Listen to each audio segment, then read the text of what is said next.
వాడికి చెస్ ఆడటం నువ్వు నేర్పించావా? లేదే. ఇంకెంతసేపు తాతయ్య త్వరగా ఆడు. రేయ్ ఎవరితో ఆడుతున్నావురా? తాతయ్యతో. ఏడు తాతయ్య? ఇదిగో అక్కడ కూర్చున్నాడు. ఎక్కడా? ఇక్కడ. ఇంకోసారి తాతయ్య అన్నావు అంటే పడతాయి నీకు. వెళ్ళు వెళ్ళి ఆ బ్యాట్ తీసుకుని రా, బయటికి వెళ్ళి క్రికెట్ ఆడదాం. నేను నీతో ఆడను పో. వికయ్ వికయ్ వికయ్. చిన్న పిల్లలతో మాట్లాడేది అలాగేనా? మరి ఇంకెలా మాట్లాడతారు? Wiki wiki. డాడీ నన్ను ఎప్పుడు తిడతాడు mummy. That's because he loves you so much baby. నువ్వంటే చాలా ఇష్టం కాబట్టి.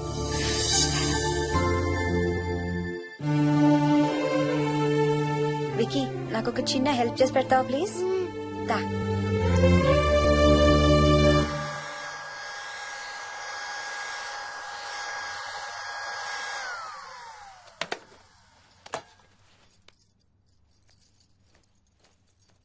Hi aunty. Hi Vicky. Mummy మీకు బాక్స్ ఇచ్చిరమ్మంది. Thank you. రా లోపలికి రా. ఏంటి స్కూల్ కి హాలిడేనా ఇవాళ? లేదంటే నేనే స్కూల్ కి హాలిడే ఇచ్చేసాను. అంటే నేను అంకుల్ ప్లే స్టేషన్ లో గేమ్స్ ఆడుకోవచ్చా? ఓకే వెళ్ళి ఆడుకో.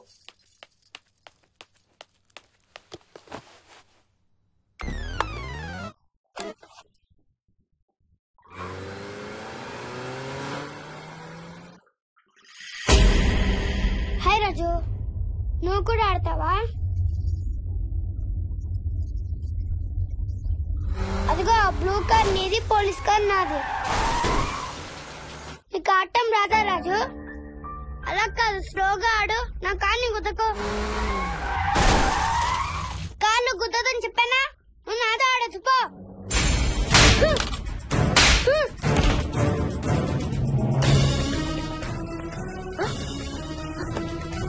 Wiki Vicky Vicky wiki.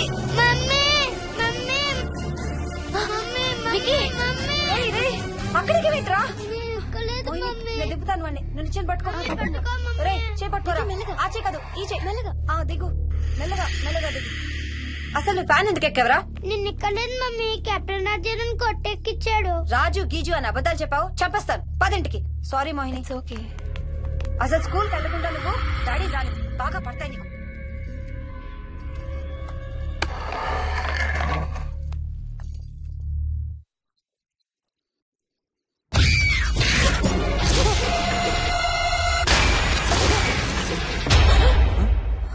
ఏయ్ అంత భయపడుతూ సినిమా చూడేందుకు చాలా మార్చేస్తా.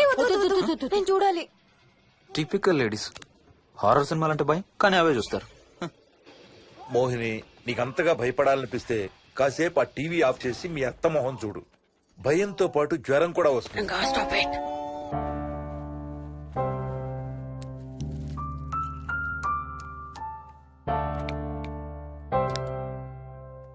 చిన్నప్పుడు నువ్వు బాగా కోతివా? ఏ చెట్లు పుట్లు బాగా ఎక్కేవాడివా? మనం ఎక్కలేం చెట్లేదు. తాడి చెట్టు కొబ్బరి చెట్టు అయితే స్పైడర్ మ్యాన్ కూడా ఎందుకు పనికిరా. అందుకే నీ కోతి బుద్ధులే నీ కొడుకు వచ్చాయి. ఏం చేసాడు? హర్ష వాళ్ళ ఇంట్లో ఫ్యాన్ ఎక్కి కూర్చున్నాడు. ఫ్యానా? Ceiling fan. సీలింగ్ ఫ్యానా? ఎలా ఎక్కాడు? నిత్యంతో ఎక్కాడు. అడిగితే కెప్టెన్ రాజు ఎక్కిచ్చాడు అంటున్నాడు. కెప్టెన్ రాజా? ఇక లాభం లేదు. అందుకనే ఆ చైల్డ్ సైకాలజిస్ట్ దగ్గర అపాయింట్మెంట్ తీసుకున్నాను.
ఇది స్ప్రే చేస్తే నొప్పి తగ్గిపోతుంది అత్తయ్య.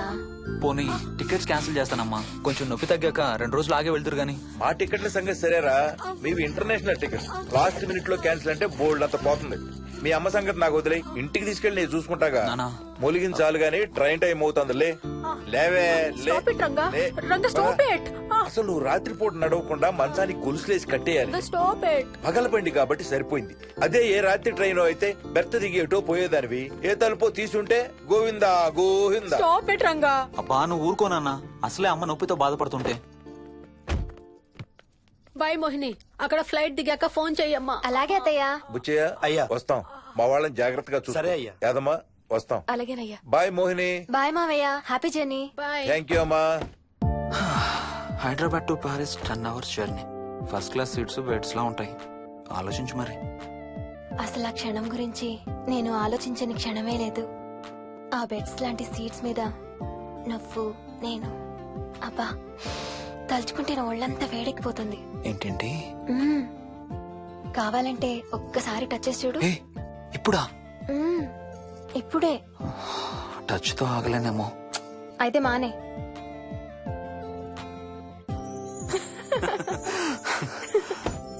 రేయ్ తొందరగా రారా, టైం అవుతుంది. సరే వెళ్ళు, నేను ప్యాకింగ్ స్టార్ట్ చేయాలి. ఆ, ఇవాళ ఏం కలరు? Stop it Harsha. రోజు పొద్దున్న ఏం తింటావు? ఇడ్లీ. రోజు ఇడ్లీనా? ఇంకేం తినవా? అవును డాక్టర్, ఎప్పుడు ఇడ్లీయే కావాలంటాడు. అప్పుడప్పుడు కాన్ఫ్లెక్స్ తింటాడు. ఇటు తిరగమ్మా. రోజు పాలు తాగుతావా? పాలంటే నాకు ఇష్టం లేదు. పెరుగన్నా తింటావా? పెరుగు కూడా నాకు ఇష్టం లేదు. అయితే ఏమిష్టం నీకు? చాక్లెట్స్. ఆ, ఇదిగో తీసుకో. ఇంకోటి ఇస్తారా అంకుల్? మా తాతయ్య కూడా ఇవ్వాలి. అవునవును మర్చిపోయాను. ఇదిగో. Thank you. ఇంతకీ మీ తాతయ్య ఎక్కడున్నారు? బయటే కూర్చున్నారు. సరే అయితే వెళ్ళి మీ తాతయ్యతో ఆడుకో. Sir thank you. మీకు మీ బాబు గురించి చెప్పే ముందు నేను ఈ మధ్య డీల్ చేసిన ఒక కేసు గురించి మీకు చెప్పాలి. ఈ అమ్మాయి పేరు కల్పన. ఇప్పుడు 18 ఏళ్లు. తనకు 10 ఏళ్ల వయసులో నా దగ్గరికి తీసుకొచ్చారు. రాయడానికి చదవడానికి బాగా ఇబ్బంది పడేది. 10th స్టాండర్డ్ 3 సార్లు అన్ని సబ్జెక్ట్స్ లో ఫెయిల్ అయింది. తనకి చదువు రాదనే డిప్రెషన్ తో ఆత్మహత్య కూడా ట్రై చేసింది. అలాంటి అమ్మాయి సడన్ గా ఒక రోజు పుస్తకాలు తీసుకుని రూమ్ లోకి వెళ్లి గంటలు గంటలు చదవడం స్టార్ట్ చేసింది. 10th స్టాండర్డ్ 96% తో పాస్ అయింది. ఎలాగమ్మా అని అడిగితే వాళ్ళ నాన్నగారు రోజు వచ్చి చదువు చెప్పి హెల్ప్ చేశారంది.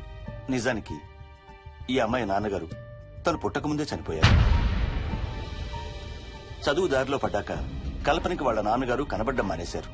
ఈ కేస్ గురించి మాకు చెప్తాను. ఇది కల్పన చిన్నప్పుడు తీసిన ఎక్స్రే. ఇది వికీ ఎక్స్రే.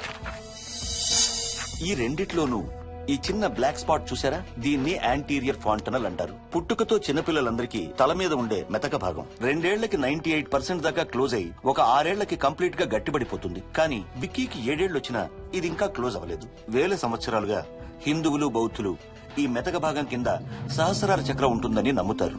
బాడీలో ఉండే అన్ని చక్రాలలో మానసిక ఎదుగుదలకు కావలసిన అతి ముఖ్యమైన చక్రం. ఈ చక్రాన్ని ఒక స్పిరిచువల్ గేట్వే అని కూడా అంటారు. మెడికల్ సైన్స్ కూడా దీన్ని యాక్సెప్ట్ చేసింది. సైన్స్ చెప్పేదాన్ని వేదాంతం చెప్పేదాన్ని కలిపి సింపుల్ గా చెప్పాలంటే పసిపిల్లలకు కొంత ఏజ్ వచ్చే వరకు మనకు కనబడని అంతుపట్టని ఆత్మల ప్రపంచంతో ఒక ఆధ్యాత్మిక అదే ఒక స్పిరిచువల్ కనెక్షన్ ఉంటుంది. అంటే వాళ్ళకి ఆత్మలు కనపడతాయా? వాళ్ళకి ఆత్మలు కనబడొచ్చు, వాళ్ళు ఆత్మలతో మాట్లాడొచ్చు, ఆత్మలు చెప్పే వినొచ్చు. కల్పనకి ఎప్పుడైతే గట్టిపడిందో తనకి వాళ్ళ నాన్నగారు కనబడ్డం మానేశారు. విక్కీ విషయంలో కూడా అలాగే జరగచ్చు అనుకుంటున్నాను. వావ్, ఏంటి నమ్మలేకపోతున్నారా? సబ్జెక్ట్ చాలా హెవీగా ఉంది. Sorry, no offence. కొంచెం నమ్మలేనట్టుగానే ఉంది సార్. మనకు అర్థం కాని చాలా విషయాలు కొంచెం నమ్మలేనట్టుగానే ఉంటాయి. దయ్యాలను చూసినప్పుడు కుక్కలు మురుగుతాయంటారు. సునామీలు భూకంపాలు వచ్చేటప్పుడు జంతువులకి పక్షులకి ముందే తెలుస్తాయంటారు. వాటికి మనకు తెలియని ఏదో సెన్స్ ఉంది.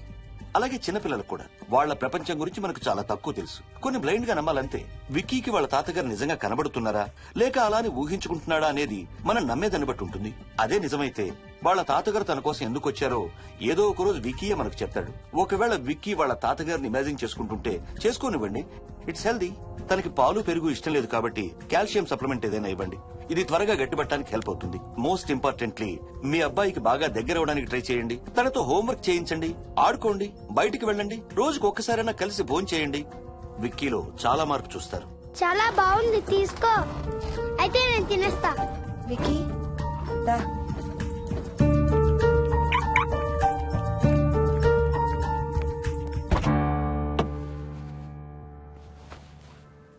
Wiki listen to me carefully. ఇక నుంచి అన్ని ఆటలు మన ఇద్దరమే ఆడుకుందాం. నీకెప్పుడు ఆడుకోవాలనిపించినా నన్ను పిలు, నేనొచ్చి నీతో ఆడతాను.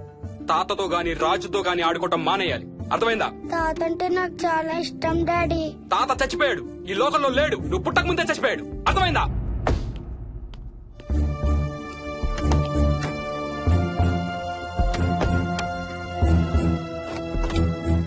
డాడీ, ఏంట్రా తాత నిన్ను సీట్ బెల్ట్ వేసుకోమంటున్నాడు. రేయ్, నిన్ను తాతన స్టాప్ ఇట్. వాడితో డీల్ చేసే విధానం అది కాదు. కార్తీ, ఇవ్వు, వాడికి బాగా గారం ఇవ్వు. తర్వాత ఏడుస్తావు నువ్వే.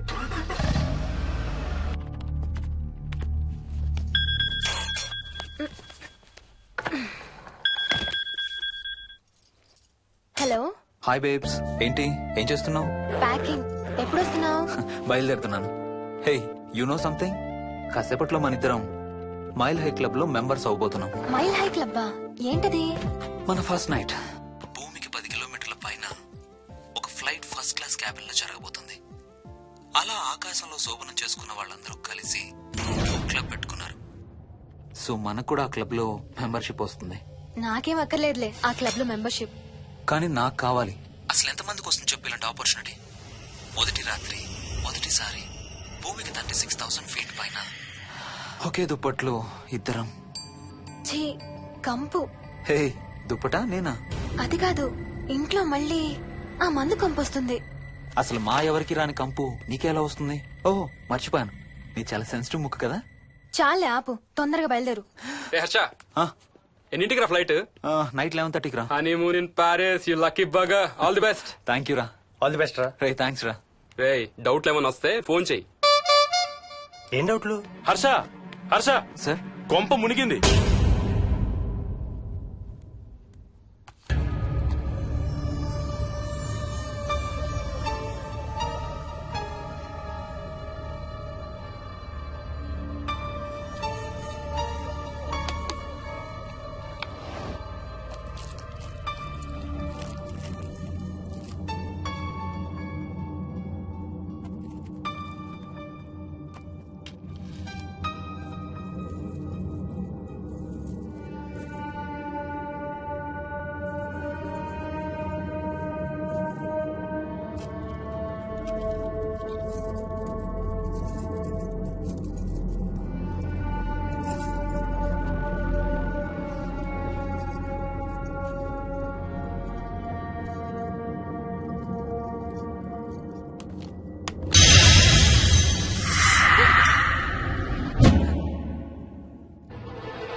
Please try to understand sir. It's my honeymoon.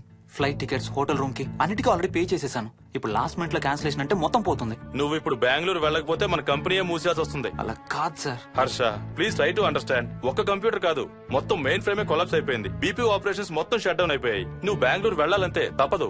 Morning first flight లో తిరిగి వచ్చేద్దు గానీ నీ హనీమూన్ కి రేపు వెళ్ళు. కావాలంటే ఖర్చులన్నీ కంపెనీ భరిస్తుంది. Sir, I can't sir. Can't లేదు, గీంటూ లేదు. నువ్వు వెళ్ళకపోతే నా ఉద్యోగమే కాదు, నీ ఉద్యోగం కూడా పడుతుంది.